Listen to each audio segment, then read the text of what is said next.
Halo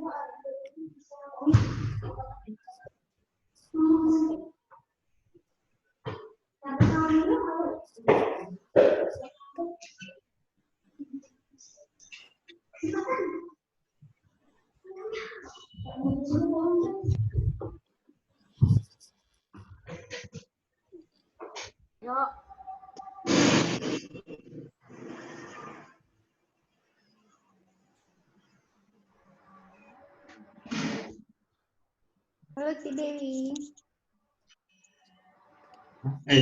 Ci Dewi. Halo Ci.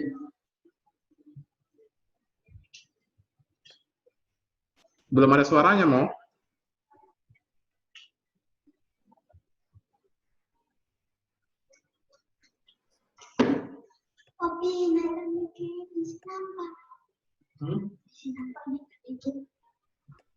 Apa-apa, kita nonton sini aja.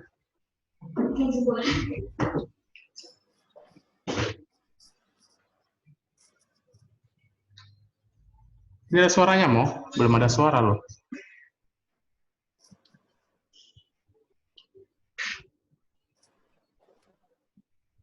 Oh ya.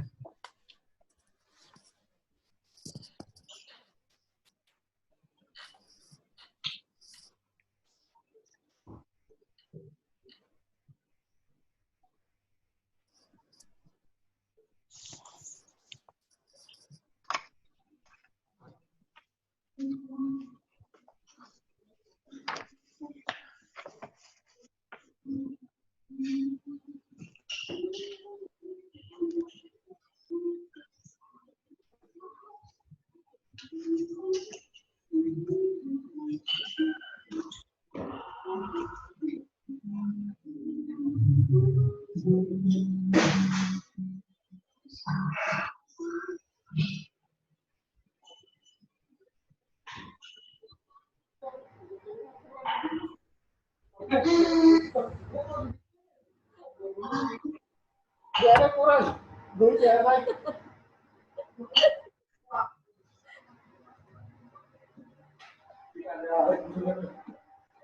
Waduh, itu juga.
Waduh, Ibu Clara, Ibu Cuye, mantap kali kacamatanya ya.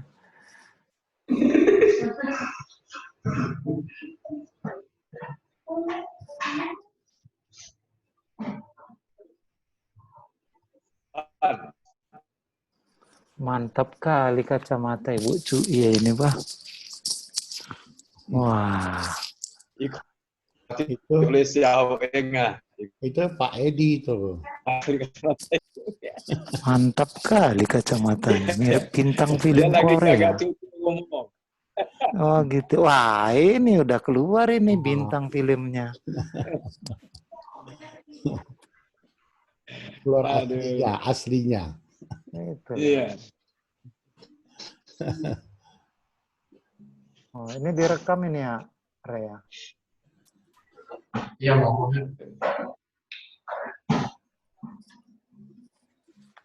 Selamat malam Pak Hendri. Halo. Selamat malam Mana itu semuanya. Pak Silain atau Ibu Silain? Waduh, Ibu si lainnya masih berusaha. Luar biasa ini. Selamat malam, Pastor Aditya. Selamat malam. Selamat malam, Pak Hendri, Pak Edi. Oh, selamat malam Pak Andreas. Pak Andreas Intan datang ini Oh. dari Radio Maria ini ya.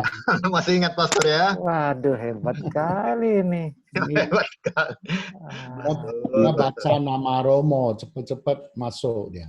Udah lama nggak jumpa. Halo, Aduh, Pastor. Bu Age bajunya kuning loh ya. Ih, kuning deh. Kuning itu cemburu Apa? itu. Is, cemburu. Nah, Iya, aja. itu Sama bahasa siapa? psikologi tuh. Tuh. Pastor, rambutnya Ah. kemana tuh? Ini Bu, Rambutnya ini kok hilang. ya mau gimana lah dunia ini seperti ini adanya. Banyak mikir itu. Itulah Dewi itu ketawa di atas penderitaan saya dia. Nangka sampai merah mukanya nan ketawa. Halo Dewi. Rambutnya hilang, tumbuhnya Itu, kejenggot. Tuhan adil, dari atas dia turunkan ke bawah.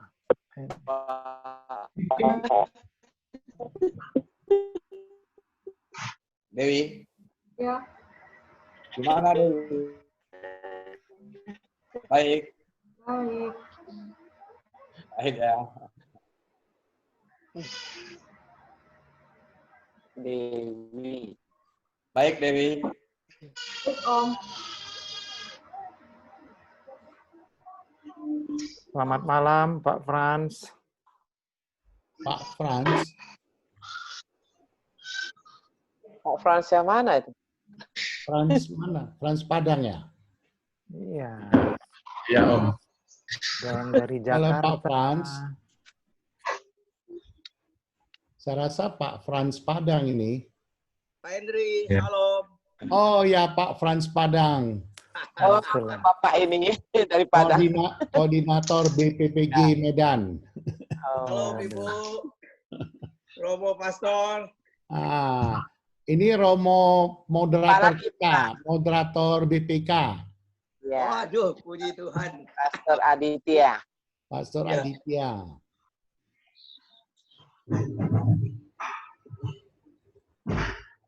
Itulah. Ibu Lani kok belum masuk dia nih ya? Ya lagi hitung duit. Lagi cuci piring, Pastor. Oh iya, iya. Lagi cuci piring. Lagi hitung duit. Pak Hendri jam 7 baru kasih tahu. Waduh, Iya. Udah makan, Pak. Udah makan. Ah, cepat makannya Bu. soalnya promosinya Artinya Romo, nanti disambung lagi. itu baru saya terima ya saya kirim lagi ke teman-teman. Mantas. Bagus. Ya. Pak Hendri. Pak Marcelinus sudah masuk Pak Hendri belum? Siapa? Belum. Belum Pak Marcelinus, saya sudah Belum. kasih ke dia. Ya, belum. BPK. Belum. Dari Sibolga saya kirim juga tuh. Oh, bagus. Tapi si Ya, kalau Boga, bisa si Susi ikut ya. kalau bisa. Ya, sama Pak Imran saya kasih juga. Ya.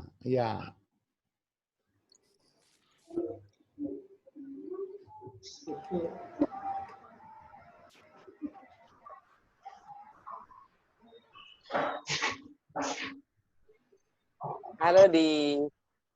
Halo. Apa kabar, Di? Baik. Baik. Raymond. Halo Tante. Mana istri, Mon? Istri mana? Masih di Sibuk. dapur Tante. lagi bor gigi. Urusan. Lagi bor gigi. Indonesia. Ini dari Indo sama Kalau Mary. Mary nggak pernah ikut, Pak Henry. Mary, sekali-sekali lah keluar.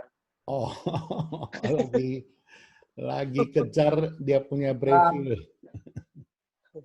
Halo Pak Fran. halo, bagaimana? Selamat malam Pak Fran. Ada sehat? Amin. Sehat Pak. Ketemu lagi kita minggu ini ya. Ya.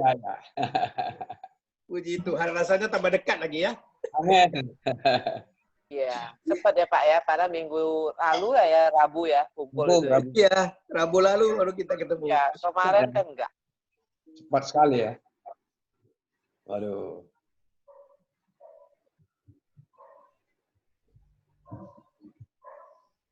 Mana Clara di? Lagi ngurus itu, tiga Sri Kandi itu. Tiga serikali. Ya, harus cucu. Anak Bella kan di sini. Oh, anak Bella di situ. Semua rame lah ya, cucu-cucu ya. Iya.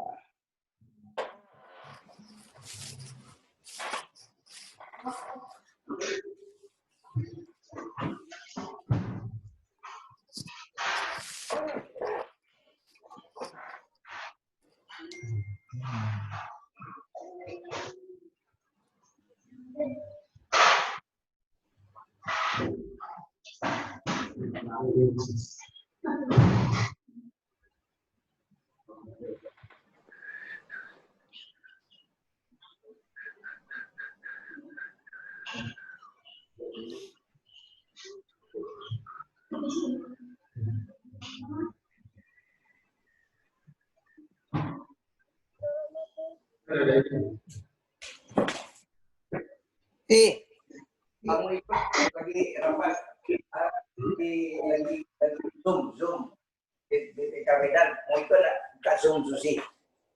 Bisa. Hah? Iya. Halo, Om. Om, Tante. Halo Bu Dokter. Kita pakai zoom apa nih? Bisa. Eh, Suruh nih kirim tuh. Masih Pak tesis, Ya. belum ada pasien, Tante. lagi Bisa. COVID ya. Bisa. Pekan baru tak jadi masalah, di mana aja bisa. Lagi nunggu-nunggu.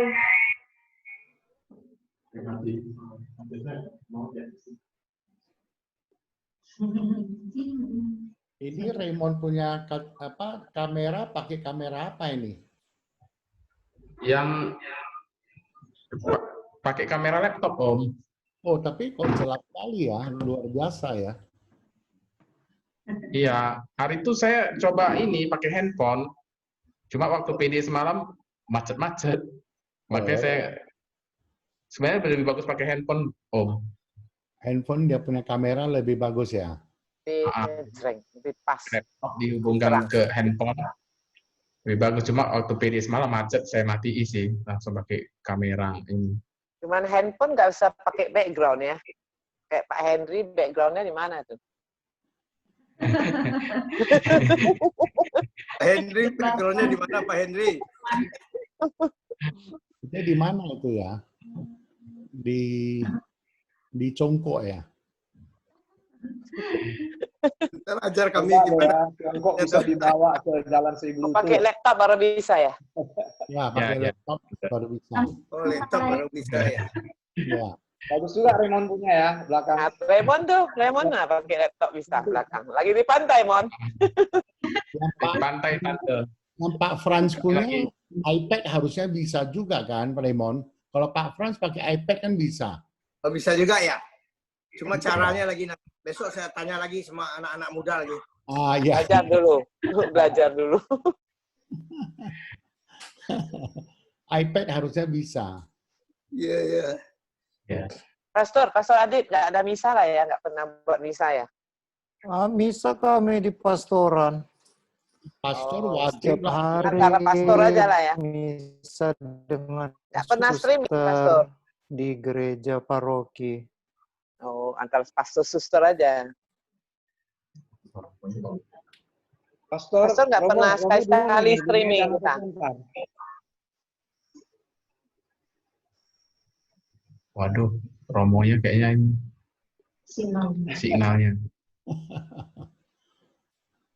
Tidak stabil ini sinyalnya ini. Itu anginnya Tidak pohon stabil sinyalnya ini. di Suara belakang nggak pohon jelas. Raymond itu kencang itu anginnya. Iya, Nah. angin apa? Pohon kelapa. Pohon kelapa itu goyang-goyang-goyang. Dia harus pakai apa? Green screen itu, Om. Ya tapi Barusan yang ini udah bagus sekali ini. Ini pohonnya goyang, itu ombaknya goyang-goyang. Ada Henry. Kita ke belakang sedikit apa dia? Kita suka yang goyang-goyang.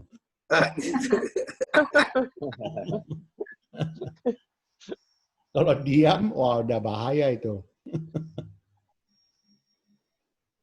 Yang lain mana kok nggak hadir semua? Lani, Vivi. Selamat datang Ibu Jenny Jen, Dr. Melda. Oh iya. Ini Wah, Bu Clara Sani. belum. Dewi. Fiona. Yulia, yang mana Yulia? Florencia. Tuh.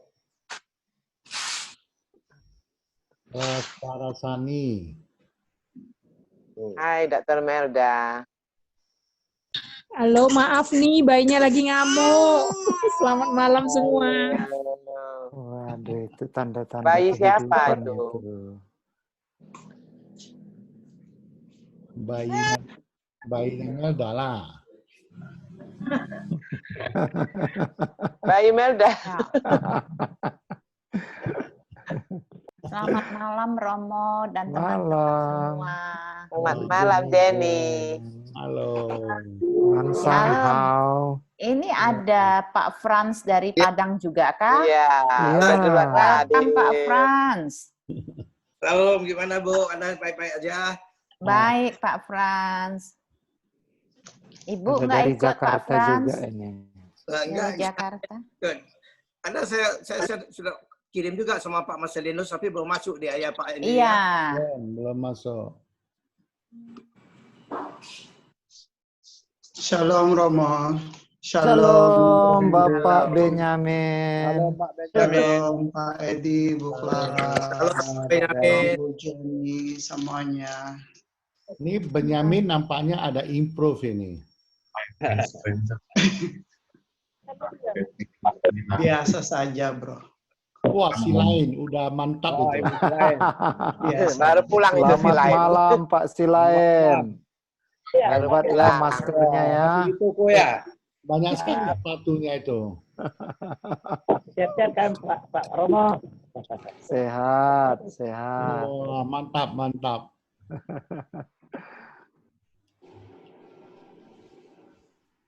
Di ban basah ya? Iya.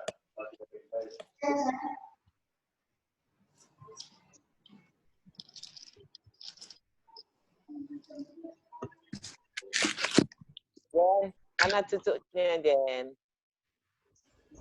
Hai Jen, kasih lihat cucunya. Oh, sudah dibubukkan.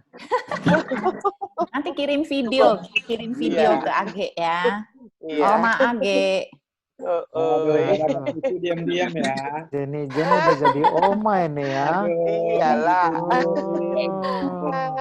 Laki perempuan. Senang loh jadi oma. Ibu Laki. sudah jadi laut saya. Nai-nai Romo, nai-nai. Nai laut saya. Nai-nai lah ya, ye. Iya. Ye aku mana nih? Aku ada nih. Ye Ahui.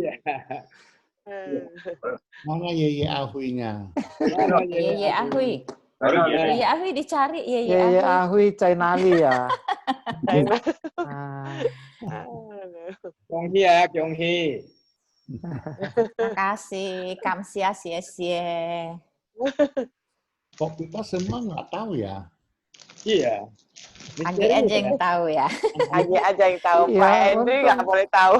Untung Ibu Age bocorkan Iya. rahasia di Jom ini. Apa lah, kan senang jadi oma. Iya. Itulah. Ibu Age. Apa, Pastor? Nggak pernah lagi ya dikirim manisannya ya. Bapak aja ya, Bapak Aing. Lockdown alasannya. Iya memang lockdown. Nggak jumpa. Ini udah 20 peserta nih di sini. 20 peserta.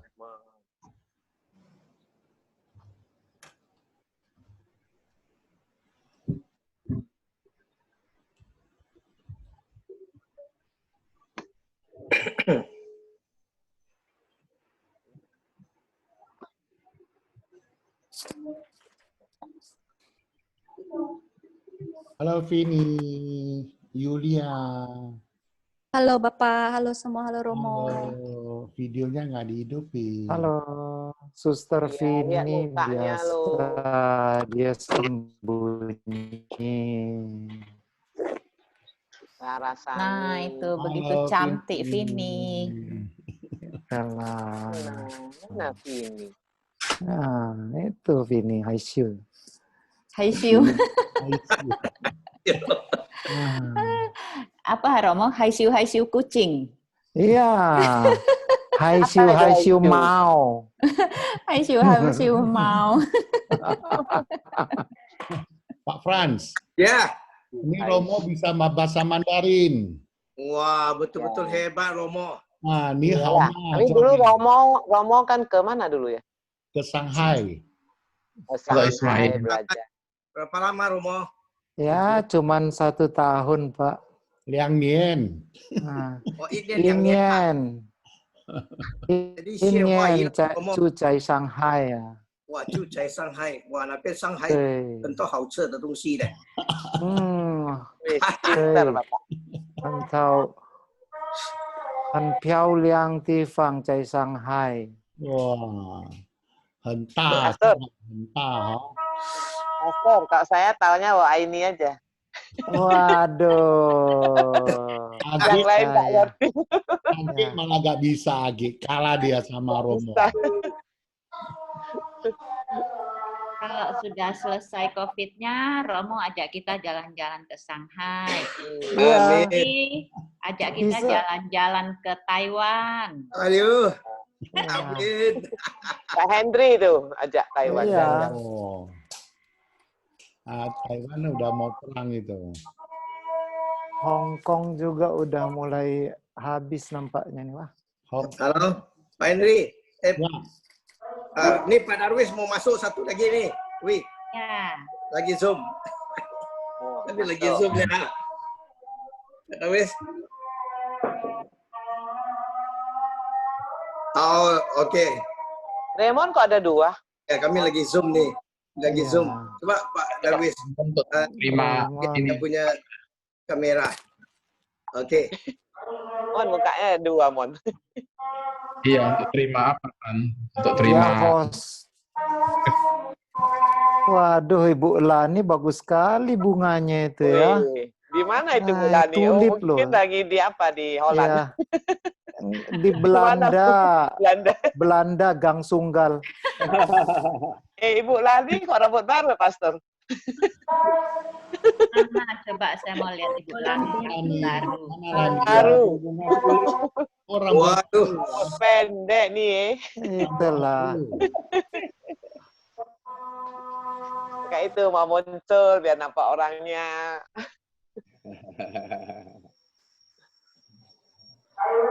Bolani itu Pak Frans itu Bolani.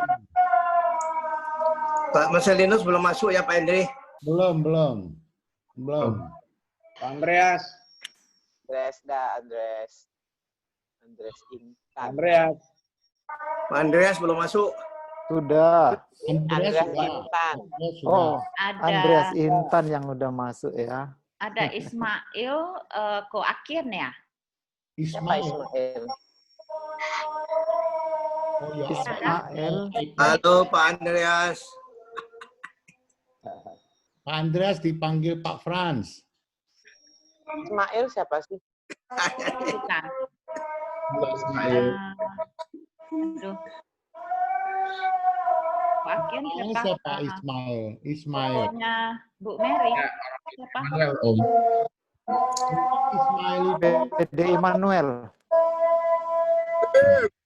Ismail siapa? Ismail. Oh Oh, bukan. ini Ismail. Ini dia, Ken. Wakian ya. Om. Ya. Mana Ken? Ya, porno. Dia kepanasan, nggak pakai baju. Roni. Ini Zoom dari BPK Medan.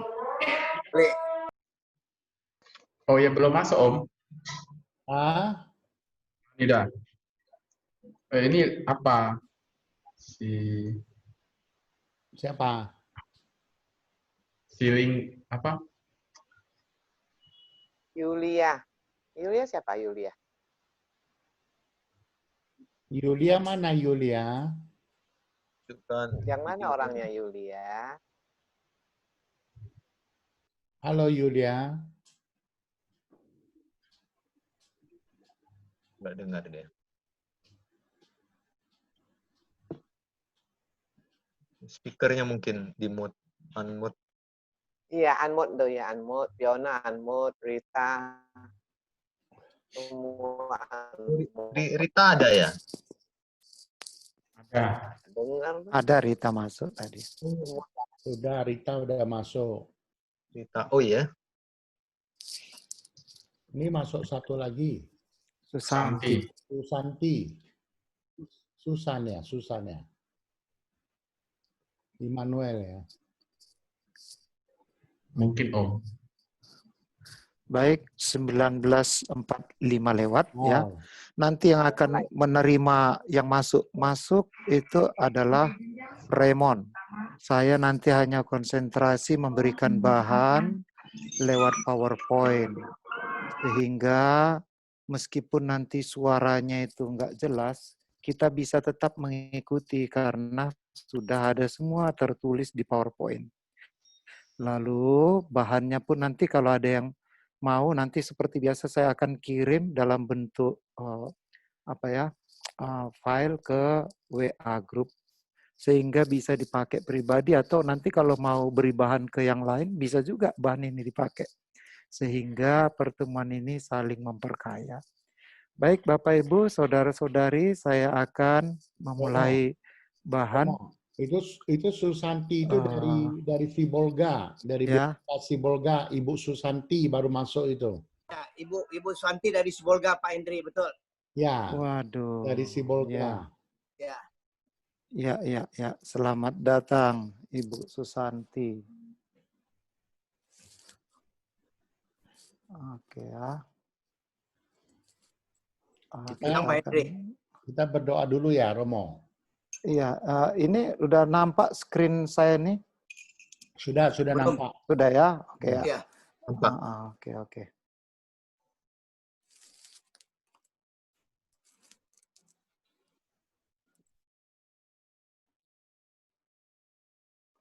Bapak Ibu, saudara-saudari, mari kita awali pertemuan kita pada malam hari ini dengan doa dan mohon berkat Roh Kudus agar mendampingi pertemuan kita ini dengan kuasa ilahinya sehingga kita sungguh diperkaya dan iman kita ditumbuhkan olehnya.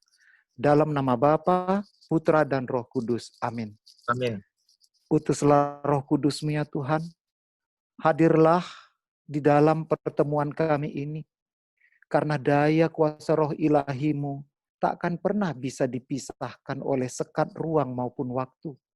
Kini kami Tuhan, Kau satukan dalam satu iman kepercayaan akan Allah Bapa, Putra, dan Roh Kudus di dalam gereja Katolik yang kudus dan apostolik.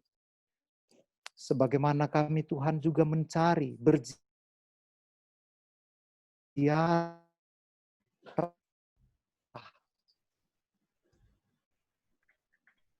untuk semakin menghayati iman dan menyatu denganmu Tuhan kami, agar apa yang kami dengar, renungkan bersama, semakin menambah penghayatan iman kami, semakin mendewasakan cara hidup beriman kami, dan semakin membuat kami rendah hati, sebagaimana yang menjadi bagian ajaran kasih Kristus yang diwartakan oleh Yesus di dalam perjalanan hidupnya di dunia ini.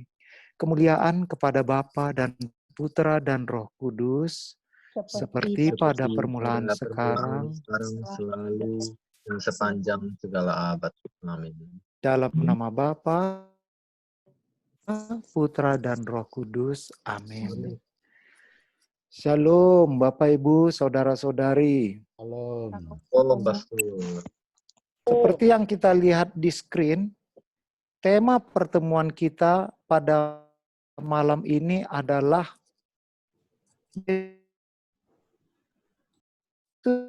melarang doa novena, rosario, dan litani, sebuah apologetika terhadap kritik praktek doa Katolik. Apologetika itu lebih kepada pembelaan. Ya. Kita tak pernah bisa membela Tuhan, jadi kita bukan membela Tuhan di sini. Karena Tuhan sudah sempurna adanya dan sudah finish dengan segala itu semua. Tetapi yang mau kita bela di sini adalah praktek, tradisi, ajaran gereja kita. Tetapi kita harus mengetahui dalam berapologetika yang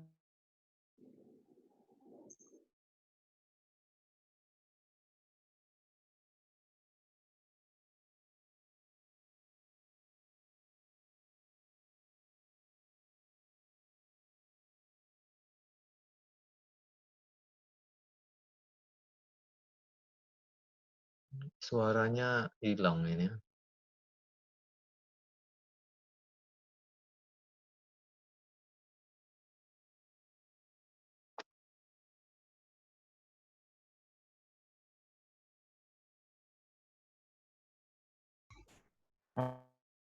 Suaranya nggak ada.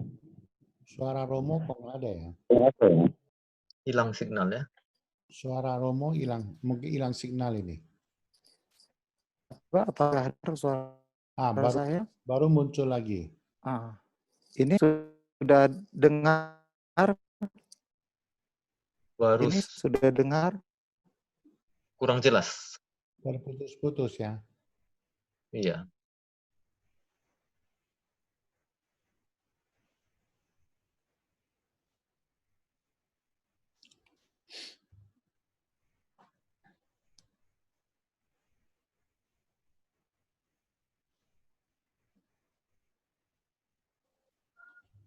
Biasanya keluar dulu, baru masuk lagi.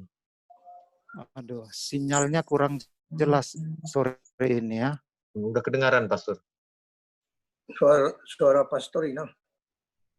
Sudah jelas, sudah jelas. Sudah dengar.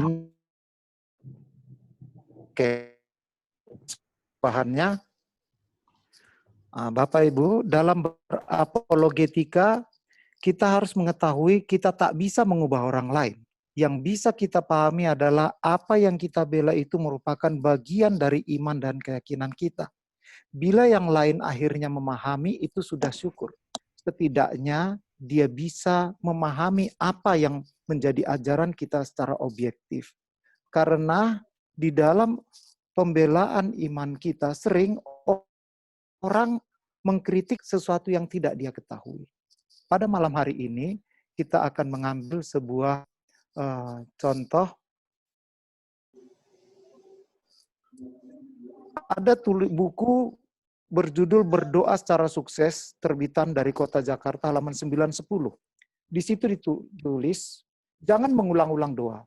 Itulah pengajaran Yesus dalam Matius 6 ayat 7. Terjemahan Alkitab dalam bahasa Indonesia untuk ayat ini berbunyi, lagi pula doamu itu janganlah bertele-tele seperti kebiasaan orang yang tidak mengenal Allah.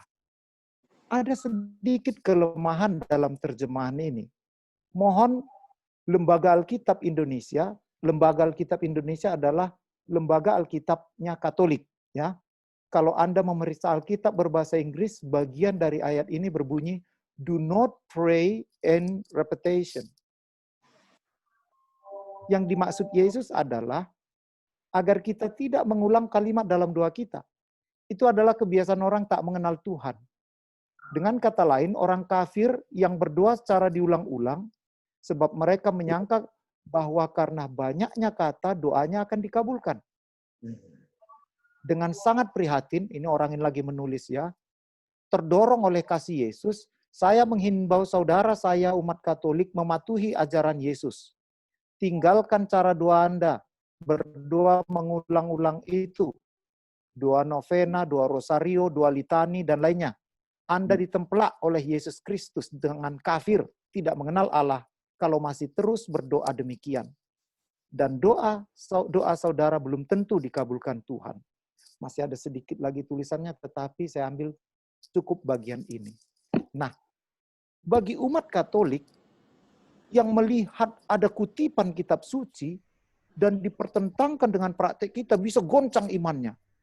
Kenapa? Karena sering orang Katolik itu kitab sucinya itu ada, tapi untuk koleksi saja. Ya. Tak pernah dibaca. Begitu ada orang mengutip sedikit, wah dia langsung bingung dan kacau, galau. Benar nggak imanku ini? Nah, pada malam hari ini kita mau melihat ya kritikan ini secara objektif. Ini bukan defensif. Justru kritikan ini mau membawa kita lebih dalam lagi ke pemahaman. Pertama-tama adalah Matius 6 ayat 7 tadi. Dan kemudian tradisi doa kita. Tradisi doa Katolik kita sudah tahu ya. Doa rosario, ini doa novena, tahu ya. Ini novena 3 Salam Maria, banyak novena yang didoakan 9 kali. Kemudian doa litani orang kudus, kita lihat ya, misalnya pada waktu malam Paskah, Tuhan kasihanilah kami, Kristus kasihan, dan masih ada lagi contohnya, saya ambil dari buku Mada Bakti ini ya, 544. Dan kita lihat ada yang diulang-ulang di sini referennya. Dan menurut dia, penulis dari yang mengkritik Katolik tadi, ini nggak benar doa ini, karena 6 ayat 7 sama Yesus diulang-ulang katanya. Tanggapan kita umat, tapi kita berdoa seperti orang tak mengenal Allah. Tidak. Apa yang dia katakan salah pendasarannya. Karena dia tidak melihat itu dari sudut iman Katolik dan juga terjemahan yang objektif. Maka kita kembali ke sumber yang menjadi persoalan. Yang pertama adalah soal terjemahan kurang tepat. Matius 6 ayat 7 tidak perlu diterjemahkan dengan do not pray in repetition. Jangan mengulang-ulang doa. Karena terjemahan itu cuma salah satu kemungkinan terjemahan dan kiranya kurang tepat. Karena kami tidak tahu Alkitab versi Inggris mana yang dipakai, penulis tadi mengkritik orang Katolik dengan tradisi doanya yang mengulang tadi itu, sehingga bertentangan dengan Matius 6 ayat 7. Terjemahan kitab suci. Ada 8 translation New Testament, yaitu 8 kitab perjanjian baru dalam 8 terjemahan bahasa Inggris. Maka menjadi nyata bahwa dari 8 versi terjemahan kitab suci bahasa Inggris tadi, hanya 2 yang menerjemahkan Matius 6 ayat 7 sebagai larangan mengulang-ulang doa yang sama. Kedua versi kitab suci itu adalah 1. King James Version. But when ye pray, use no vain repetitions. Terjemahan hurufiahnya sebagai berikut. Tetapi jika engkau berdoa, jangan memakai pengulangan yang sia-sia. Yang kedua, Living Bible. Don't recite the same prayer over and over. Jangan mengucap doa yang sama berulang kali. Sementara 6 versi lain dengan terjemahan yang berbeda. Yang pertama, Today's English Version berbunyi, do not use a lot of meaningless words. Jadi di sini jelas, meaningless. Jangan memakai banyak kata kosong. Sementara kalau kita lihat ya, doa salam Maria, wah benar-benar berisi kalimatnya itu. Dan kemudian menurut Revised Standard Version, do not heap up empty phrases. Jangan menumpuk kalimat kosong. Nggak jelas mana inti kalimatnya, anak kalimatnya, induk kalimat. Wow. Jadi ngomong gitu orang bingung, ini titiknya di mana ini? Lalu yang ketiga, New International Version. And when you pray, do not keep on babbling like pagans. Ini kamu berdoa dengan berceloteh terus seperti orang yang tidak mengenal Allah. Ini berceloteh itu seperti itu sehingga orang nggak tahu. Karena pagans yaitu kelompok dewa-dewa Baal itu semakin dia kuat berdoa dan semakin nggak jelas, semakin berentetan seperti stand gun itu ditembak terus-menerus pasti akan hancur. Maka kalau dia berceloteh terus kepada Tuhan, akhirnya ya udahlah, izinkan. Bukan itu yang dimaksud. Itulah tekanan 6 ayat 7 Matius menurut New International Version.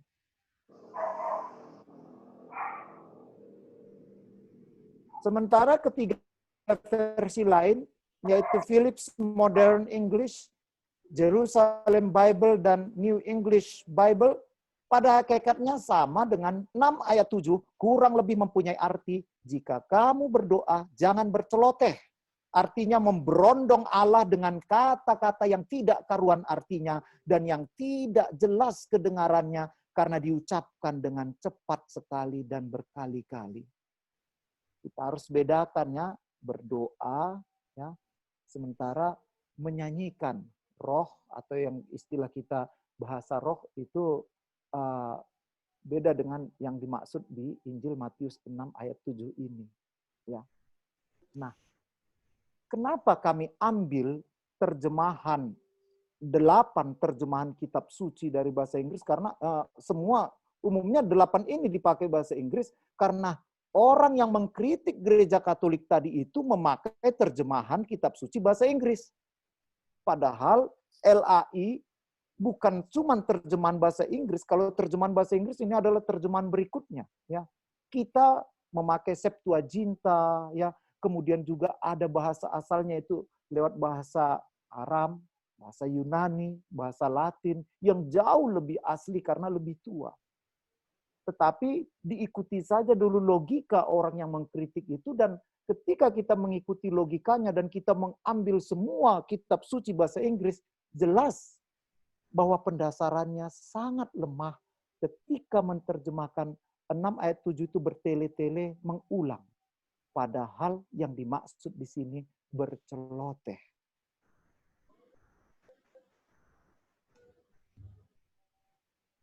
Atau kita mengambil terjemahan yang bersifat ekumenis. Ekumenis artinya adalah yang bisa diterima pihak Katolik dan pihak Protestan, yaitu di Bible. Alkitab bahasa Jerman, terjemahan ekumenis tahun 1990. Versi Jerman ini memakai kata kerja plappern, yang berarti berceloteh. Inggris to babble, to rattle off. Persis sama dengan yang barusan tadi itu. Sehingga repetition, mengulang-ulang yang dimaksud 6-7 itu bukan seperti yang dimaksud orang yang mengkritik doa tadi itu. Doa Katolik tadi. Karena yang dimaksud di situ lebih pada kalimat yang tidak memiliki makna dan arti berceloteh. Kesimpulan. Jelas, kebanyakan versi Katolik maupun Protestan tidak menerjemahkan Matius 6 ayat 7 sebagai larangan mengulang-ulang doa sama. Kalau begitu terjemahannya adalah jangan bertele-tele yang dipakai LAI dan diterima oleh gereja Katolik, jauh lebih mendekati arti asli ketimbang jangan mengulang-ulang doa yang sama. Ini kita lihat ya, simbol lembaga Alkitab Indonesia adalah lembaga Alkitabnya Katolik, sementara LBI Lembaga Biblika adalah lembaga Alkitabnya Protestan.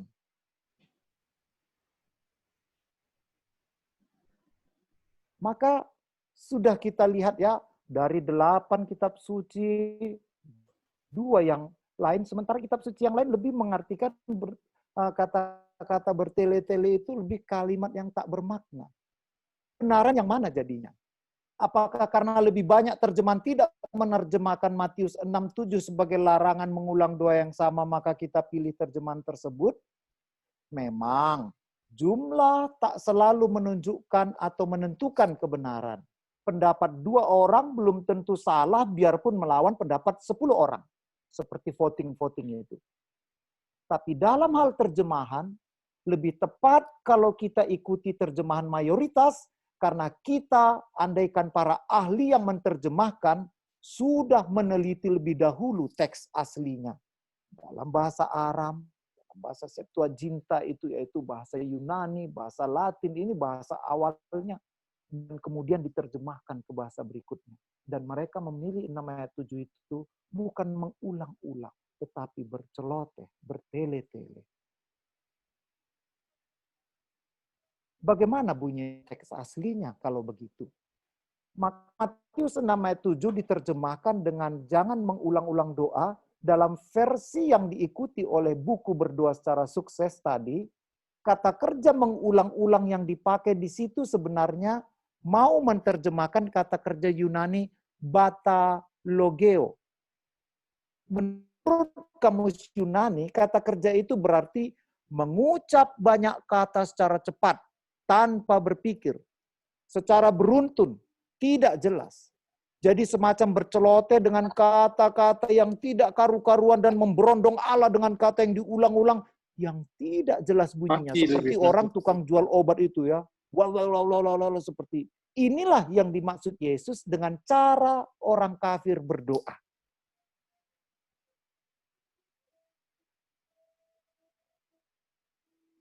Bapak Ibu, saudara-saudari, itulah penjelasan ya secara tekstual terhadap kritik doa novena, doa rosario, doa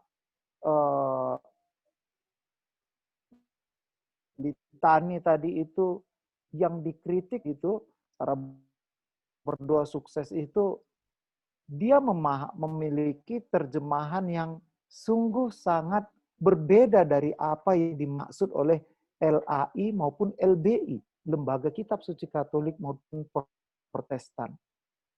Disinilah kita sering menjadi galau atau bingung ketika kita persoalan dan kita tidak mengetahui apa yang menjadi inti persoalan itu. Tapi sekarang setelah kita mengetahui inti persoalannya adalah masalah terjemahan Matius 6 ayat 7, sekarang kita baru mengerti bahwa kata yang dipakai dalam 6 ayat 7 itu bukan mengulang-ulang, tetapi kalimat kosong, kalimat babi, kalimat yang tidak memiliki tujuan dan inti. Bahkan kalau mau di ekstrim ya itu seperti tukang jual obat itu mengulang-ulang kalimat mantranya sampai sehingga semakin dia cepat semakin dahsyat itu seperti stand gun dibombardir itu akan kena tujuannya. Bukan itu. Kemudian kedua, si pengkritik menafsirkan Matius 6 ayat 7 tadi itu tanpa melihat konteks. Ini juga kita sering harus hati-hati. Ada sekelompok suka sekali meneguhkan atau bahkan juga untuk mengecam ayat itu. Tetapi dia tidak melihat ayat ini konteksnya apa. Ya, ketika ini tidak dilihat konteksnya, ini bisa bahaya. Apa bahayanya? Penyesatan. Ya. Karena kalau hanya satu bagian aja diambil, misalnya khotbah celaka Yesus, celakalah kamu sekarang. Nah, kemudian itu dipakai untuk setiap bagian, itu bahaya. Oh, kalau gitu Yesus pesimis sekali di dalam hidup ini. Padahal konteksnya jelas pada saat itu. Sehingga kalau kita melihat Matius 6 ayat 7 itu ditempatkan pada konteks yang tepat, kita menjadi lebih paham apa maksudnya. Matius 6 ayat 7 sebagai larangan untuk mengulang doa tak bisa kita terima. Karena terjemahan semacam itu tidak melihat konteks dekatnya. Bukan Yesus sendiri yang menerangkan. Sorry ya.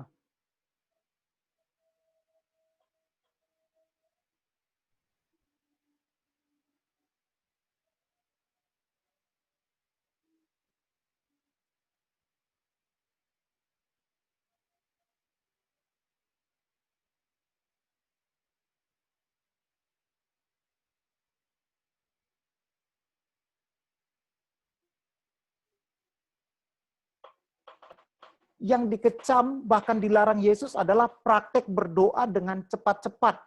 Dengan banyak sekali kata-kata. Di balik semua itu, mengira bahwa doanya pasti dikabulkan dewa karena banyaknya kata-kata. Orang kafir percaya bahwa dalam arti tertentu,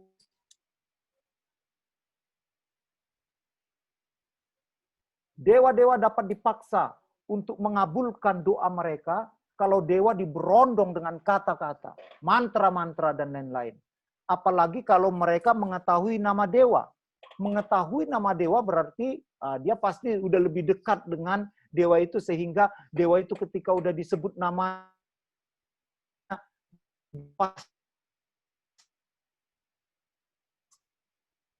kena, nendang ini doanya ini. Saudara-saudara yang terkasih, Yesus bukan ya menyamakan di mana doa ini bukan masalah hebatnya kata-kata, bukan masalah bagaimana caranya, tetapi bagaimana hati, ketulusan, kelurusan hidup. Dan ini diketahui oleh Tuhan, ketulusan hati setiap orang berdoa. Karena sering doa yang sederhana itu justru jauh lebih nendang. Atau mungkin kita juga pernah berdoa. Kita kehabisan kata-kata. Hanya air mata yang berlinangan.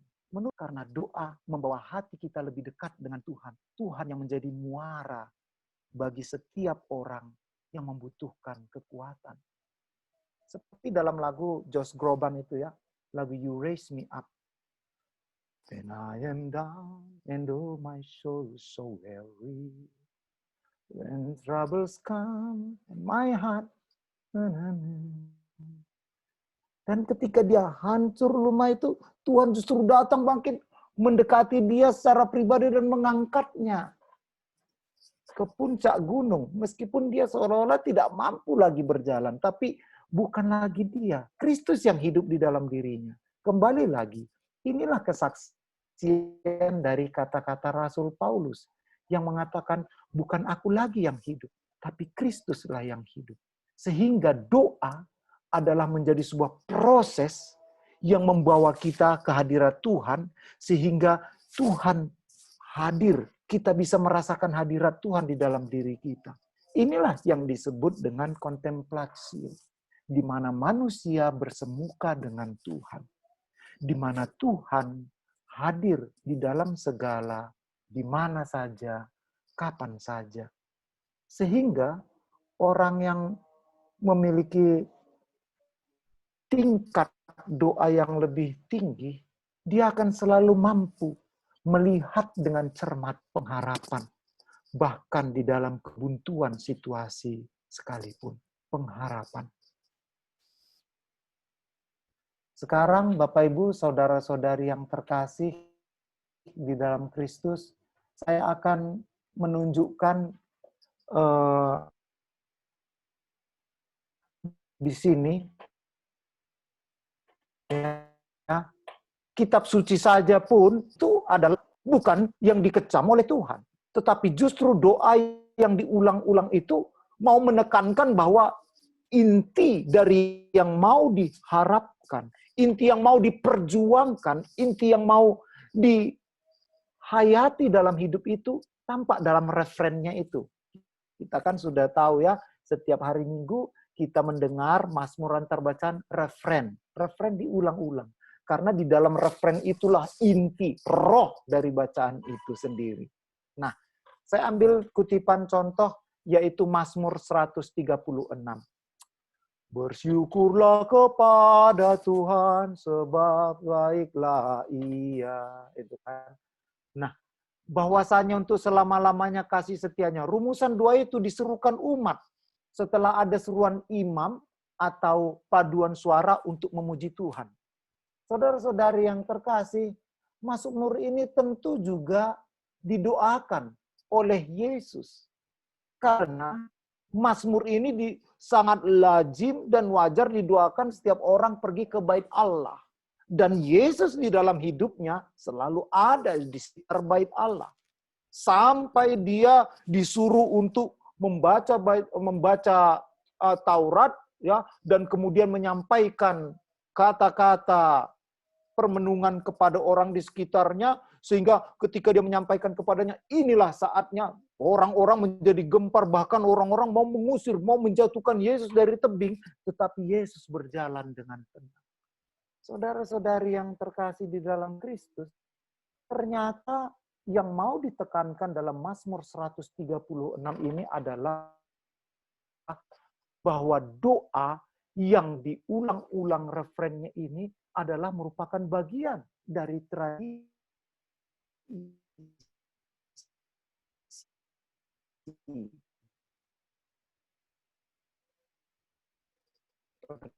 Perjanjian Lama, tradisi gereja awali yang mempunyai semacam refren dan 10 ini, yakni, ya Tuhan, Tuhan kami, betapa mulia namamu di seluruh bumi. Begitu juga dengan banyak mazmur lain. Ini menjadi tanda bahwa ada kebiasaan Yahudi untuk berdoa mengulang rumusan yang sama. Jika Yesus memang seorang Yahudi yang tulen, ia tentu sering merayakan Paskah dengan menyanyikan atau mendoakan banyak litani lain yang teksnya tidak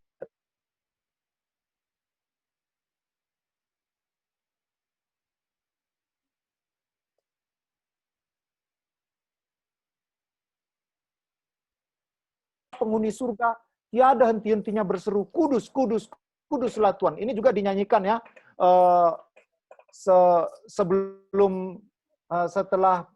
setelah prevasi, ya, setelah prevasi mau doa syukur agung kan, dengan tak henti-hentinya berseru, kudus, kuduslah Tuhan Allah Maha Kuasa. Begitulah mereka berdoa dan memuji Allah dengan doa yang sama.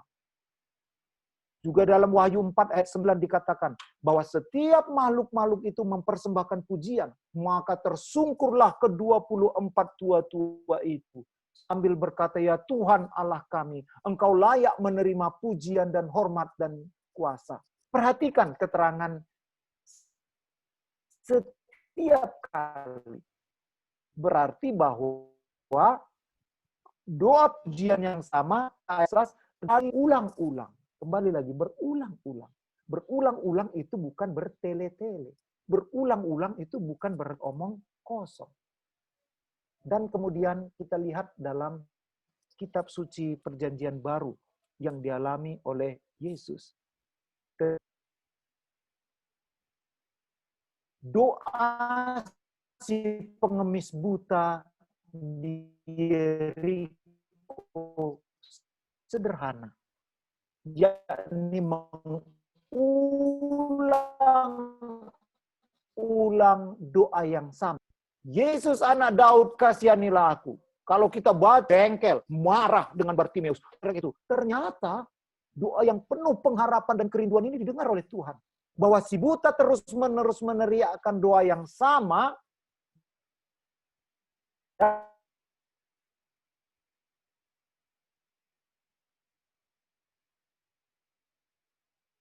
dari bentuk waktu kata kerjanya, yaitu imperfect dalam pagi berikut. Hanya orang menegurnya supaya ia diam. Namun dengan suara makin keras, dia terus mengulang-ulang, anak Daud, kasihanilah aku. Bapak, Ibu, saudara-saudari yang terkasih, ternyata doa rosario, litani, dan juga doa novena adalah merupakan tradisi kekayaan imani gereja awali, bahkan ketika pertumbuhan iman gereja awali yang diawali oleh bangsa Yahudi dalam kitab suci Perjanjian Lama, itu sudah ada. Karena yang dikecam oleh Yesus dalam Matius 6 ayat 7 bukan ulang-ulangnya itu, tetapi isi dari doa itu. Berdoa bukan berkumur-kumur atau bukan mengucapkan mantra-mantra yang dahsyat seperti ya kita lihat ya pagan ya, orang yang tidak percaya Tuhan karena dia menyangka Tuhan hanya bisa berubah hatinya ketika disebut namanya, ketika disebut kata-kata kunci ini. Bukan itu. Karena doa adalah ketulusan, kemurnian hati. Ulang terus. Sebagaimana ketika Yesus berdoa kepada Bapanya ketika dia berada di Taman Getsemani. Tuhan, kalau bisa biarlah cawan ini berlalu daripada aku. Saudara-saudari yang terkasih di dalam Kristus, inilah bagian dari apologetika kita terkait dengan Katolik itu salah, sesat, karena memiliki tradisi doa novena, Salam Maria, doa litani, pada zaman mayoritas lainnya dan juga di tele-tele bukan mengulang, tetapi lebih pada kata-kata yang kosong, kata-kata yang tidak memiliki makna. Sehingga ketika kita mendengar ada orang yang mengkritik kita dengan memakai ayat ini, kita sudah mengerti maksudnya. Dan kita bisa menjelaskan dengan lebih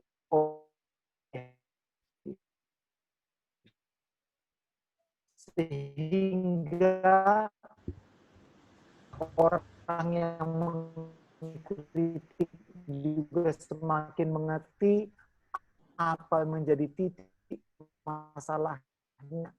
Karena tak jarang ya, banyak, maka apapun dibuat menjadi negatif itu, setidaknya kata-kata ini sudah membantu dia untuk beralih dari pemahaman yang tidak objektif. Tetapi kalau dia tetap memiliki mengatakan dia tetap seperti itu bahwa dia benar, itu adalah urusan dia. Tetapi urusan kita mengatakan apa yang objektif. Apologetika pertama-tama bukan mengubah orang, tetapi meneguhkan hati kita bahwa kita sudah ada pada jalan yang benar. Terima kasih Bapak Ibu, saudara-saudari yang terkasih. Mungkin ada yang mau memberi masukan atau mau bertanya lebih lanjut, saya beri kesempatan ini kepada kita semua, sehingga pertemuan kita pada malam hari ini semakin diperkaya. Terlebih-lebih terkait kritikan akan kebiasaan tradisi gereja Katolik yang dianggap sesat. Terima kasih.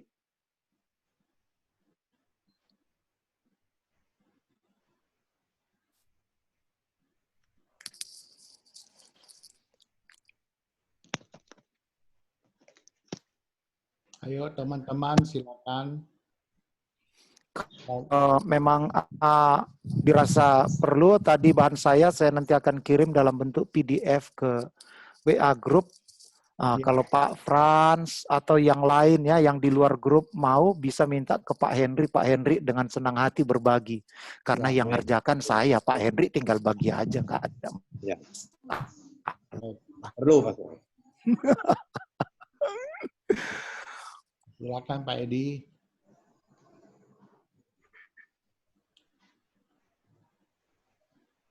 Belum, yang lain dulu Pak Henry.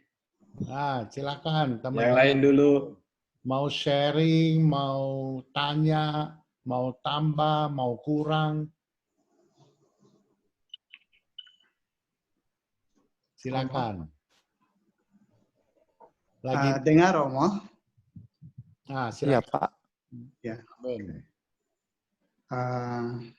Saya kira silakan, Pak. Ya, pengalaman dengan doa, saya kira cara bagaimana berdoa itu bukan di ayat itu saja Romo, yang dimana kira-kira ada pertentangannya ya. Misalnya waktu Tuhan Yesus itu dia bertemu dengan perempuan yang berdosa di sumur, di pinggir sumur, perempuan Samaria itu, di mana ya zaman Yesus pun ada pertentangan, orang Samaria itu bilang kami menyembah di gunung. Terus kalau orang Yahudi bilang menyembah di Yerusalem. Ya.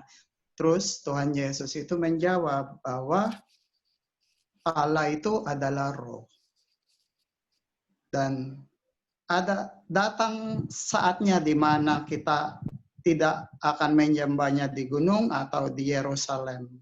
Tetapi Allah itu adalah roh dan kita harus menyembahnya, memujinya dalam roh. Jadi menurut saya sih doa itu kalau dibilang caranya ya, sebab dari terjemahan itu kan kayaknya ada menjadi banyak cara berdoa itu yang tidak benar, dibilang berulang-ulang. Ada yang menerjemahkan bahwa babbling atau bercelote ya, ngomong tidak ada artinya ya. Tetapi saya kira dengan cara yang kita bilang benar pun ya, kalau cuma caranya doang, tetapi kita tidak merasakan hadiratnya Tuhan itu bukan doa yang namanya kita menyembah Allah itu dalam roh. Jadi dalam doa itu dengan bagaimana cara pun ya, misalnya ya kita kalau benar-benar kita berdoa rosario, sungguh-sungguh kita imani, ya roh itu kan, roh Allah itu bisa datang sama kita. Tetapi kalau misalnya kita berdoa rosario sudah sambil ngantuk-ngantuk, ya gak ada artinya, ya. Maksudnya ya roh itu gak ada sama, caranya sama doa rosario.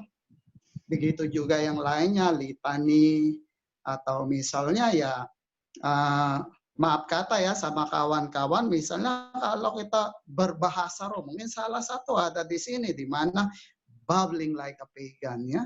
Kalau dalam kita berbahasa roh itu kita tidak merasakan hadirat Allah, ya sudah lain ya. Jadi saya kira bukan soal caranya saja, tetapi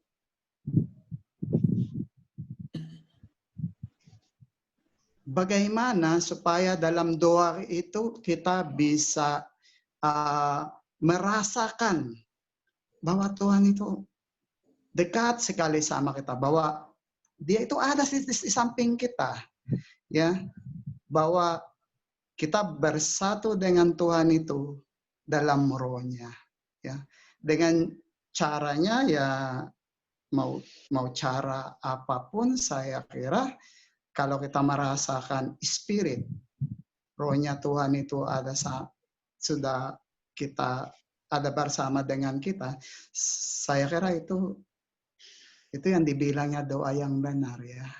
Ya, hanya tambahannya Romo, kalau misalnya ada salah atau apa, mohon dibetulin ya Romo. Baik, jadi terima kasih Pak Benyamin ya. Jadi tema kita pada malam hari ini pertama-tama adalah menanggapi tuduhan bahwa doa orang Katolik itu bertentangan dengan yang disampaikan oleh Yesus. Jadi kita mengambil argumen dari 8 terjemahan kitab suci. Jadi dari situ udah jelas bahwa yang dipakai itu kalimat terjemahan yang sudah disepakati oleh LBI maupun LAI itu bukan mengulang-ulang, tetapi lebih pada berceloteh. Ya. Kalau kemudian Bapak Benyamin tadi menanggapi, ini lebih ke tahap berikutnya, yaitu penghayatan dalam doa. Ya. Roh itu bisa bekerja di mana saja. Kalau kita mau melihat roh bekerja yang lebih ekstrim adalah kepada pengkhianat orang Kristen sendiri, yaitu Saulus. Ditangkap oleh roh. Dari penangkap umat Kristiani, berubah menjadi Rasul Paulus yang mewartakan gereja. Nah, Kemudian menyangkut cara seperti yang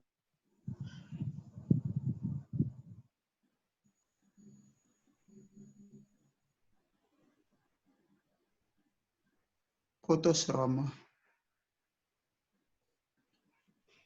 Romonya putus. Putus Romo. Suaranya nggak ada. tes 1 2. Nah, udah masuk. Ya. Oke.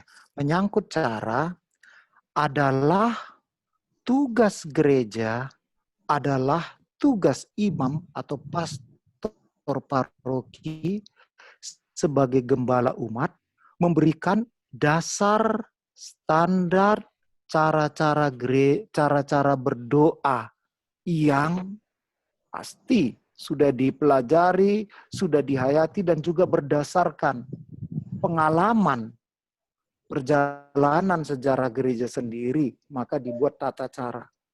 Tetapi kemudian kalau kita sudah mengikuti tata cara ini,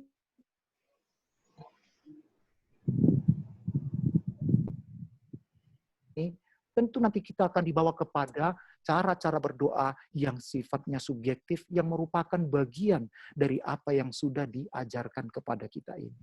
Tapi tadi itu kalau orang memiliki sebuah karisma tertentu sehingga dia tidak mengikuti cara yang sudah lazim, ya itu tadi lagi kembali itu pada karisma. Tetapi kalau kita mengikuti jalur yang sudah disediakan ini, pasti perjalanan iman kita itu jauh lebih aman.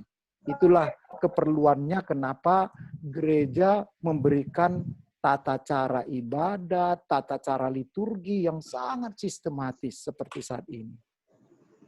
Tapi perlu kita harus sadari bahwa di dalam gereja Katolik, ya salah satu dari 5 perintah gereja adalah merayakan Ekaristi. Ekaristi adalah puncak dari penghayatan hidup beriman. Sehingga meskipun kita tidak bisa menyambut Ekaristi secara menyambut tubuh Kristus secara material, gereja tetap memberikan jalan ya lewat misa online dan seterusnya. Tetapi tadi itu ini sifatnya sangat situasional, darurat. Tetapi yang standar ya adalah tetap menyambut Ekaristi dan hadir dalam peran Ekaristi secara nyata. Nah itu. Jadi terima kasih. Kalau kita memang mau menghayati hidup berdoa, bagus, sangat baik. Tetapi kami menyarankan, marilah kita memakai dulu standar yang sudah diajarkan oleh gereja. Bahkan PD sendiri pun juga sudah memiliki struktur, ya, tata cara ibadat, persekutuan doa. Karena ini akan membimbing, membantu orang untuk menjadi lebih menghayati imannya. Setelah ini ditemukan, dia pasti akan dibimbing oleh roh itu. Tetapi pasti ketika dia sudah memiliki dasar yang standar ini, dia tidak akan melenceng jauh sekali. Pertanyaan kita, tapi pastor, meskipun sudah ini ada juga yang melenceng. Oke, tadi itulah seperti kami membuat pedoman. Kalau kasuistik, mari kita selesaikan secara kasuistik. Jangan gara-gara yang kasuistik ini, yang general tidak bisa berjalan. Baik, itu. Terima kasih Pak Benyamin Gonggora ya atas sharingnya dan masukannya. Terima kasih. Mungkin ada lagi yang lain, silakan. Oke, Pastor. Ini ya, silakan. mau tanya, Pastor tadi ada bilang apologiasme iman Katolik terhadap gereja tetangga kita. Kita akan membela iman kita karena banyak kali memang saya pun mendengar seperti itu. Tapi kalau kita perhatikan, ya nggak jelas Pak. Halo Pak. Silakan. Halo. Ya. Halo. Udah jelas Om. Udah. Tadi ya. Putus-putus. Oh. Saya ulangi ya Pastor. Ya. Ya. Tadi Pastor menyinggung apologiasme iman Katolik terhadap serangan gereja tetangga kita. ya bahwa memang banyak kita dengar masalah ini bahwa ya doa orang Katolik itu bertele-tele katanya. Padahal kalau kita dengar dari penjelasan pastor bukan seperti itu. Justru saya melihat ketika saya ikuti acara mereka di gereja tetangga, ya pada doa syafaat atau doa apapun, justru mereka yang berulang-ulang panjang dan sebagainya. Jadi sepertinya enggak, ya kata-kata mereka itu kembali lagi kepada mereka sebenarnya, Pastor. Cuma sekarang penjelasan kita kepada mereka ini yang penting supaya iman Katolik kita itu bisa tetap terus berkembang, ya tidak pudar karena tekanan dari mereka. Itu aja, Pastor.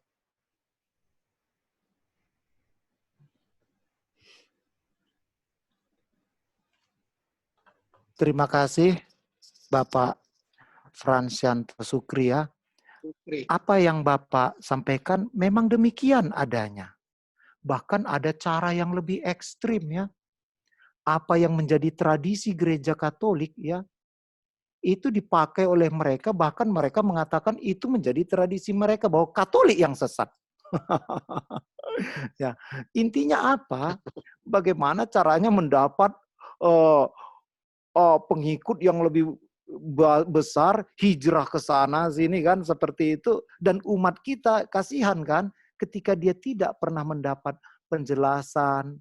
Kenapa? Karena tadi itu kalau Pak Benyamin saya sudah percaya deh, dia akan mencari sendiri ya. Tetapi banyak umat yang tidak mencari imannya, maka dia perlu dituntun. Salah satunya ya seperti pengajaran malam ini ya. Nanti kita ambil tema yang lain lagi. Tapi itu tadi Pak Sukri ya, apologetika kita bukan pertama-tama mengubah orang lain. Tetapi kita mendalami persoalan itu dan semakin meneguhkan bahwa gereja memberikan ajaran kepada kita bukan berdasarkan ajaran yang sifatnya reaksioner, tetapi tradisi yang sudah berjalan ribuan tahun ini. Ada yang gereja Katolik harus benahin, saya sangat setuju ada, sehingga Paus mengatakan Ecclesia semper reformanda, ya, gereja selalu berubah, ya. Tetapi tadi itu gereja Katolik ini kita juga harus autokritik, seperti bus besar terjebak di jalan raya. Dia tidak bisa berkelit-kelit cepat gini, nggak bisa. Dia harus pelan-pelan karena tadi itu besar kali bus kita ini. Maka reformandanya gereja Katolik ini ada, tetapi pelan sekali. Seperti bagaimana melakukan Konsili Vatikan kedua itu, tahun 65 loh dimulai ya, sampai sekarang itu masih terus proses untuk dilakukan. Ya, tadi itulah Pak. Sehingga dibutuhkan umat Katolik ya yang bukan hanya menerima tetapi mau mencari juga, mau mencari. Dan itu saya lihat di BPK kita ini sangat kaya karena mau mencari, panggil pembicara ini, pengajaran itu. Dan kita harap dari pengajaran yang diterima ini bisa diketuk tular ke yang lain. Nah itu. Kalau nggak bisa 10 orang, minimal istri sendiri pun diketuk tular, itu sudah sangat positif. Ya, itu betul. Ya, terima kasih ya Pak Sukri atas sharingnya. Mungkin ada lagi yang lain, kami persilakan. Saya mendapat masukan yang luar biasa dari Pastor. Nanti kalau ada misalnya lagi pertanyaan-pertanyaan dari gereja tetangga kita bisa menjelaskan lebih akurat lah gitu. Ya. Iya. Jadi silahkan kalau ada seperti itu disampaikan di grup supaya kita masukkan jadi bahan pengajaran kita. Seperti itu. Sehingga banyak hal semakin kita perkaya. Saya mungkin ini seperti tadi itu, satu arah saja. Tetapi saya yakin, saudara-saudara yang lain memperkaya apa yang saya sampaikan ini. Karena mungkin saya ini kan dari belakang meja, dari studi perpustakaan. Tapi Bapak Ibu membawa studi kepustakaan itu, iman itu dalam dialog kehidupan. Bekerja, berumah tangga, berinteraksi dengan orang lain. Sehingga mendarat dia. Baik, Mungkin ada lagi, silakan Pak Ismail, bagaimana Pak? Ismail. Belum ada, Pastor. Oh. Ya. Itu abangnya Mary itu, Pastor. Iya, aman saja. Baik, Pastor. Bapak Ibu. Ya, silakan. Menurut saya pengajaran hari ini sangat bagus, sangat banyak manfaatnya buat kami. Justru ini menjadi refleksi buat kita pembaharuan karismatik di Keuskupan Agung Medan. Karena biasanya yang bukan menyombongkan diri ya, yang bisa berdoa dengan lebih baik justru orang karismatik gitu, dibandingkan dengan umat Katolik yang lain. Ini juga suatu masukan buat kita, kalau kita berdoa itu jangan berputar-putar gitu loh. Saya istilahnya itu tadi celote itu berputar-putar. Kita kadang-kadang orang karismatik itu merasakan kalau doa yang panjang itu indah dan menunjukkan bahwa dia doa dengan baik ya. Padahal Yesus mau mengajar pada kita nggak usah. Sebelum berdoa aja Tuhan pun sudah tahu apa yang kita perlukan kan. Jadi Tuhan sebenarnya melihat hati kita. Jadi ya kita ngomong dengan dengan sederhana aja, dengan kata-kata yang simple, nggak usah berputar-putar. Misalnya mau dari sini, dari Medan misalnya mau ke Padang, berputar dulu ke Jakarta, terus ke Sibolga, baru ke Padang. Ya nggak perlu begitu. Mungkin itu dimaksudkan. Jadi to the point, dengan sederhana. Ya itu tambahan dari saya yang saya dapat malam ini. Terima kasih. Ya. Karena yang ngomong itu adalah koordinator, pasti baik semua. Kalau saya ngomong nanti mungkin ada yang tersinggung kan. Jadi benar. Sehingga doa orang Katolik itu umumnya lebih pendek dari yang lain. Bukan karena nggak tahu berdoa. Enggak. Bukan. Ya, itu. Kalau Bapak Ibu mau contoh, ambillah lembaran Ekaristi. Doa pembuka, doa penutup, lihat itu. Singkat-singkat semua. Bukannya nggak mau kita omong panjang itu, mau sekali ya. Tapi tadi itu, panduannya gini. Bagaimana kita bawa itu ke dalam doa pribadi kita, pasti karena kita sudah istilah Yesuit ya, latihan rohaninya sudah memiliki dasar gitu. Sehingga jadi dia lebih pada apa? To the point dan selanjutnya, meditasi. Meditasi itu apa? Meditare, mengunyah-unyah kalimat yang sama. Saya sudah pernah cerita dulu ya, magister kami itu Pastor Cyprianus Verbik. Umurnya udah 90-an sekarang. Tiap hari jam 4 pagi dia itu udah di kapel meditasi. Dan kemudian misa dengan kami jam 6, dan kami lihat setiap kali misa, dia justru apa? Manggut-manggut terus. Rupanya udah ketiduran Bapak tua ini.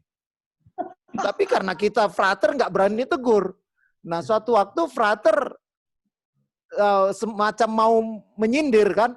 Romo Verbik jam 4 pagi udah cepat kali ke kapel meditasi. Lalu apa yang Romo lakukan di situ? Sederhana jawabannya. Saya mau menyadari hadirat Tuhan. Karena doa pertama-tama bukan bagaimana cara yoga yang kakinya sebelah naik, sebelah kurang. Kamu tidak berdoa seperti itu. Kamu hanya akan konsentrasi pada bagaimana fisikmu tahan, kakimu tidak kram, dan kemudian menahan rasa kejang. Bukan. Tapi merasakan hadirat Tuhan. Damai. Tidak perlu omong. Karena Tuhan yang berbicara. Saya rasa, wah, orang apalagi ya Pastor Verbik ya, dia udah pasti jauh lebih kaya ya dalam spiritualitas imannya. Dia sedang memberi contoh kepada kami, frater-frater muda itu ya, bahwa doa itu bukan masalah SOP, standar operating procedure, tapi masalah hati. Nah, itu. Dan Tuhan itu bekerja melampaui kekuatan badani kita. Jadi kalau di gereja ya, ada yang ngantuk-ngantuk seperti itu. Di biara itu ada orang kudus.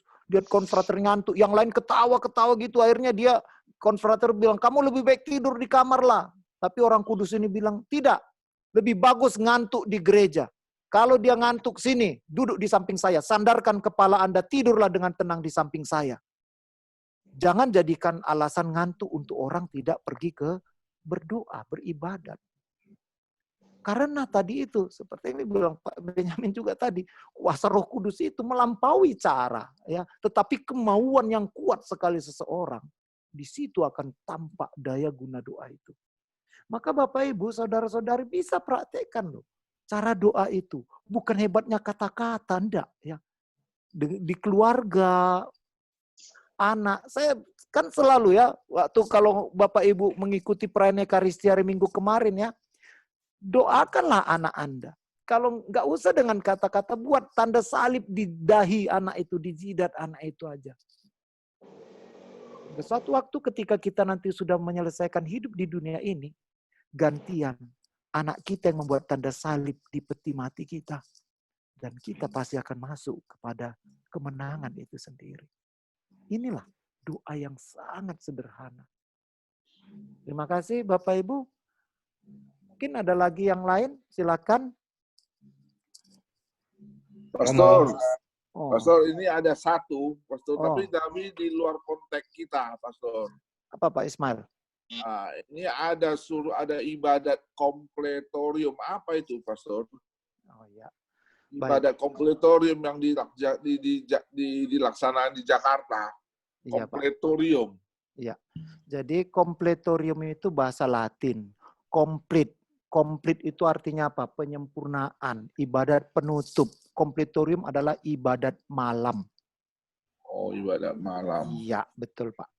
Nah, di dalam tradisi Katolik ya, kita itu ada vesper ya, atau doa pagi ya, ada juga doa ibadat siang, ada juga ibadat sore, ada juga ibadat malam, dan ada juga ibadat bacaan. Jadi 5 kali. Nah, kalau Bapak Ismail mau melihat tradisi gereja yang kaya tentang doa ini melebihi 5 waktu loh ya, 7 kali ya, itu di terapis Roh Seneng sana, itu dipraktekkan di biara itu. Ya, jadi mulai dari jam 4 pagi itu udah doa, malam juga sudah doa, sepanjang hari doa terus di situ. Tapi khusus untuk kompletorium ini adalah ibadat penyempurnaan, ibadat malam Pak. Itu teksnya bisa kita lihat di Google. Ketik aja kompletorium. Setiap hari itu ada doanya, rumusnya.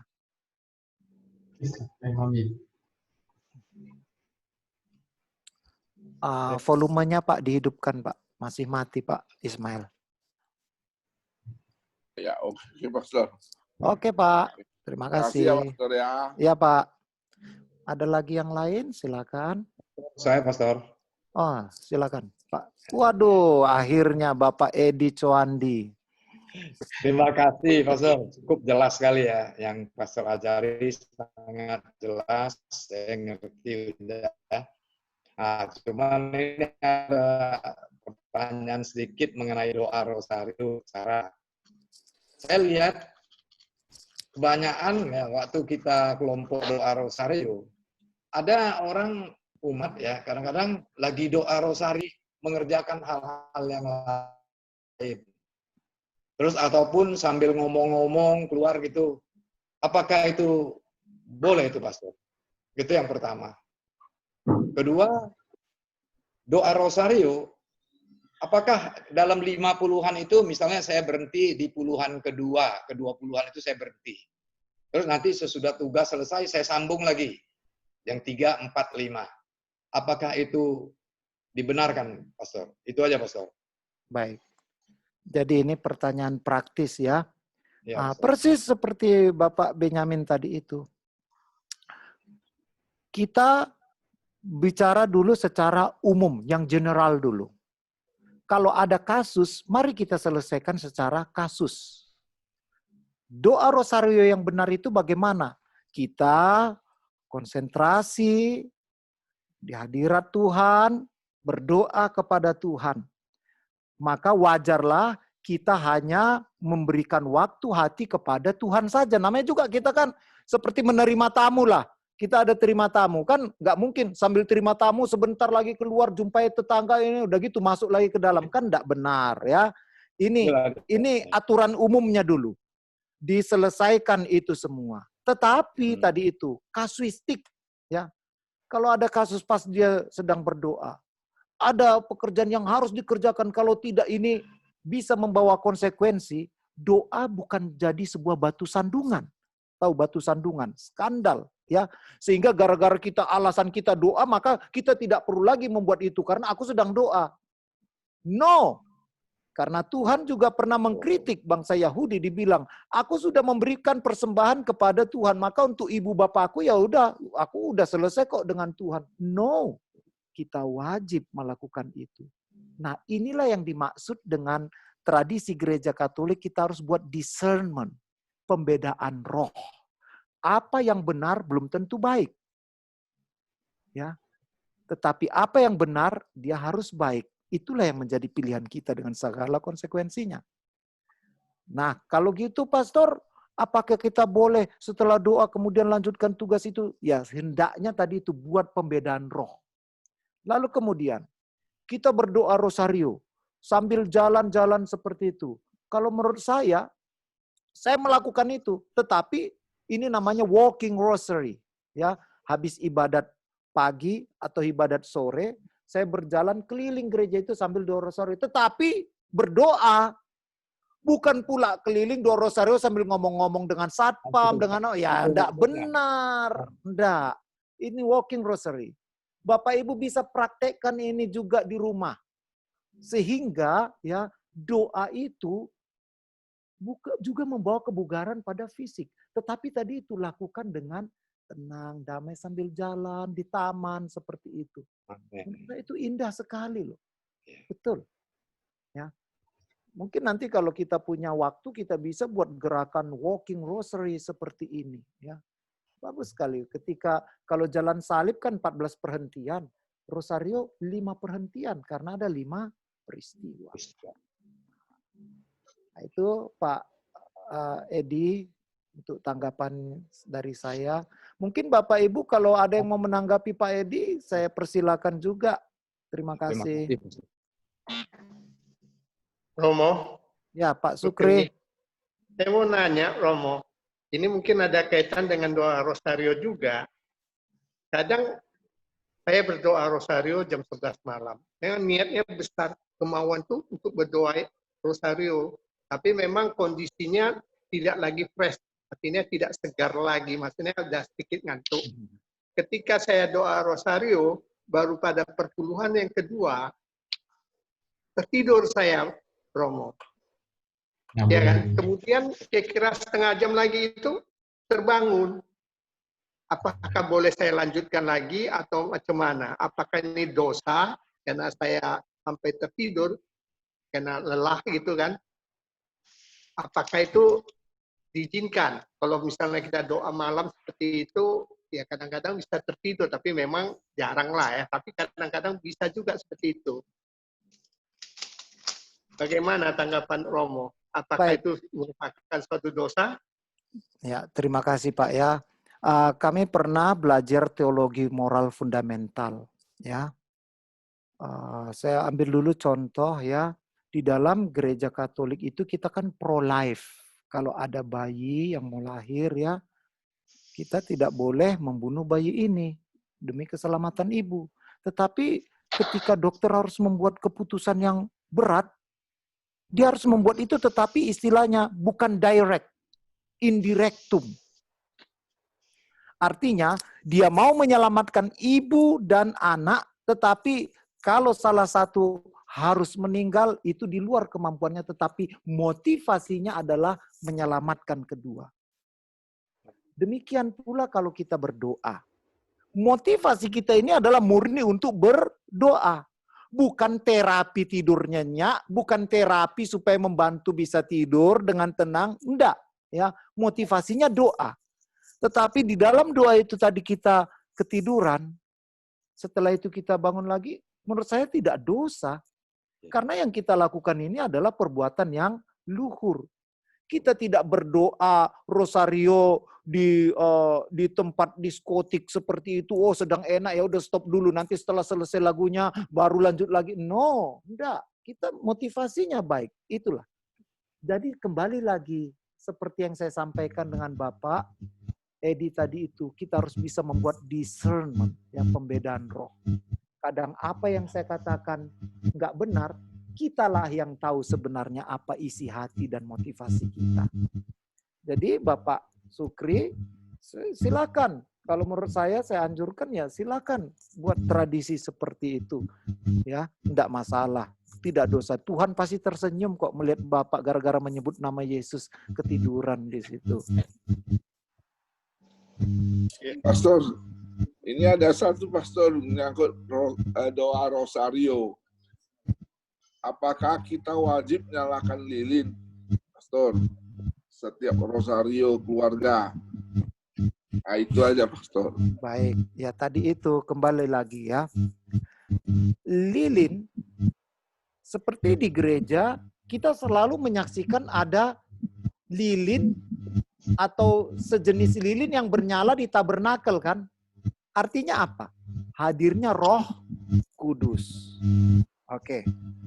Maka untuk tabernakel wajib hukumnya harus ada lilin.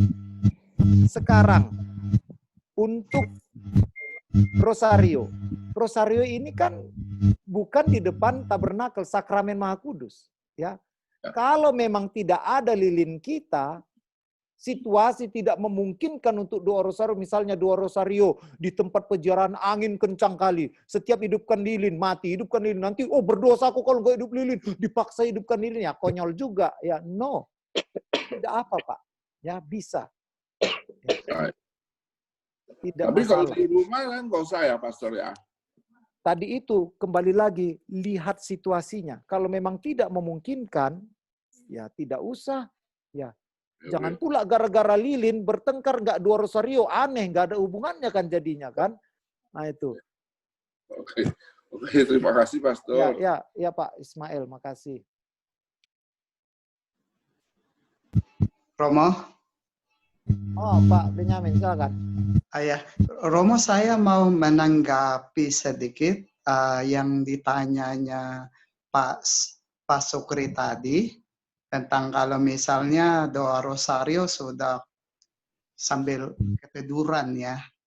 Ya, sebab saya kira kita semua ada pengalaman demikian ya, di mana apalagi kalau kita satu hari berkat tetapi kita ada janji sama Tuhan bahwa sebelum aku tidur, aku harus berdoa. Ya. Dan itu menyebabkan kita ngantuk. Ya. Menurut saya, ya daripada kita berdoa, ngantuk-ngantuk pun, yang penting diselesaikan doanya. Sebab itu, kita mau berdoa itu adalah satu janji bagi saya ya pribadi, itu adalah satu janji. Saya kira ada juga pengalaman di mana kalau kita lupa berdoa, nggak berdoa satu malam, kadang-kadang ada mimpi buruk kan. Saya kira kawan-kawan bisa mengalaminya ya. Tapi kalau misalnya ya walaupun putus-putus doanya karena ngantuk itu, tetapi salah saya juga. Menurut saya itu salah satu pengorbanan. Dan Tuhan pasti melihat juga bahwa dia bisa berkata, ya ini anakku. Walaupun sedang ngantuk-ngantuk, masih mau berbicara dengan aku. Jadi dengan ngantuk-ngantuk berdoa, pengalaman saya Romo itu ada tambahan pengorbanannya. Ya, kita melawan ngantuk itu untuk menyelesaikan janji kita kepada Tuhan kita untuk berdoa. Ya. Terima kasih Romo. Jadi maksudnya kalau sudah ngantuk-ngantuk itu ya jangan berkecil hatilah. Bahwa ngantuk-ngantuk, nggak connect lagi, nggak usah lah aku berdoa. Jangan. bagusnya ngantuk-ngantuk pun selesaikan doanya. Ya, mungkin ya kalau sudah ketiduran memang ya aminnya pagi pun yang penting selesai. Ya, terima kasih Romo. Terima kasih. Baik. Jadi tadi itu kan kembali lagi pembedaan roh, ya, motivasi itu karena daya kuat fisik tiap orang kan ya beda-beda juga itu. Dan semua memang wajib hukumnya harus penuhi itu. Tetapi ketika dia terbentur pada kerapuhannya, ya jangan pula jadi kerapuhan ini menjadi sebuah penghalang bagi dia untuk mau berbuat. Pasti kita semua di sini memang harus teguh doa. Tapi ketika sudah terpekur pada kerapuhan, saya mau menegaskan, jangan jadi guilty feeling. Ya, merasa bersalah. Akibatnya orang jadi putus asa. Wah kalau gitu lebih bagus nggak usah berdoa dah daripada aku berdosa nanti. Ah itu juga, ini juga nggak sehat kan tadi itu. Jadi motivasi berdoa dan dia berjuang keras berdoa. Tapi kalau pada akhirnya toh dia menemukan dirinya rapuh, bagi saya it's okay. Ya itulah. It's okay. Dan itu diteguhkan lagi oleh Bapak Benyamin. Ayo fight, fight, fight. Kayak itu. Yesus saja sampai terjatuh berkali-kali loh. Apa ini? Ngangkut salib itu. Dan memang dia nggak kuat juga akhirnya. Akhirnya kan dibantu kan oleh Simon Kirene kan. Ngangkut salibnya itu. Nah, itu. Baik Bapak Ibu. Bagaimana? Udah sampai jam 9 malam ini? Oke Romo, terima kasih. Oke. Tadi sempat ya tidak jalan apanya ya, slide-nya ya? Ya, Romo. Oke ya, nanti saya kirim dalam bentuk PDF di WA Group, sehingga semua yang ingin memiliki bisa mendapatkannya. Oke Romo, thank you. Ya, terima kasih ya, kita tutup dengan doa. Dalam nama Bapa, Putra, Roh Kudus, amin. Terima kasih ya Tuhan, Kau sudah hadir di dalam kebersamaan kami ini. Karena kehadiran-Mu sungguh meneguhkan, menguatkan perjuangan peziaran hidup kami.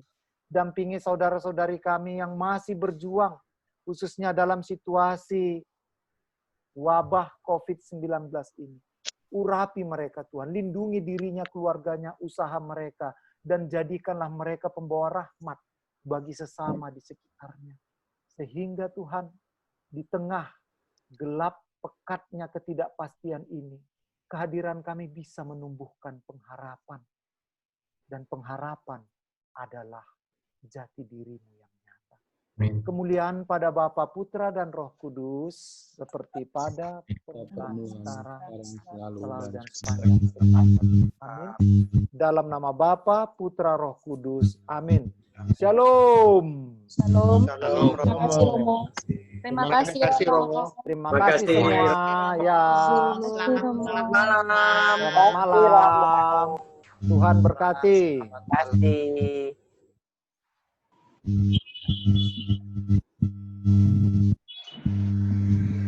Bye.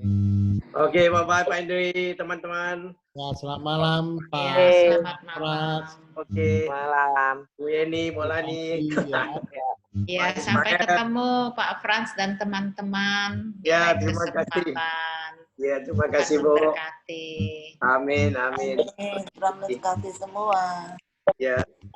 Thank you. Wah, suara apa itu? Histeris.